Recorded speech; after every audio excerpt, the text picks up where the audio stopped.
Hi friends.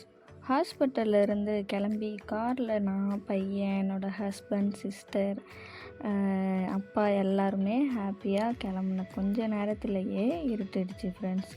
அப்புறம் சிக்னலில் வேற மாட்டிக்கிட்டோம். சிக்னலில் நிற்கும்போது தான் ஞாபகம் வந்துச்சு, பையனுக்கு ட்ரெஸ்ஸு எசென்ஷியல் எதுவுமே இன்னும் வாங்கலைன்னு.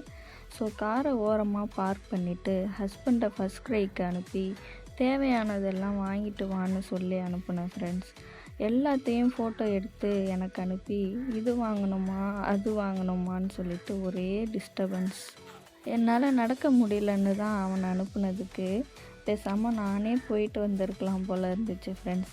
சின்னவனுக்கு மட்டும் வாங்கிட்டு பெரியவனுக்கு எதுவும் வாங்காத வந்தா எப்படின்னு சர்வாவுக்கு ஒரே ஒரு டாய் மட்டும் வாங்கிட்டு வாங்கினது எல்லாம் பில்லிங்கில் கொடுத்து பில் பண்ணிவிட்டு அதையும் ஒரு வீடியோ எடுத்துகிட்டு என்கிட்ட எடுத்துகிட்டு வந்து கொடுத்தாரு ஃப்ரெண்ட்ஸ். அப்புறம் என்ன, நாங்களும் அங்கேருந்து வீட்டுக்கு கிளம்பிட்டோம் ஃப்ரெண்ட்ஸ்.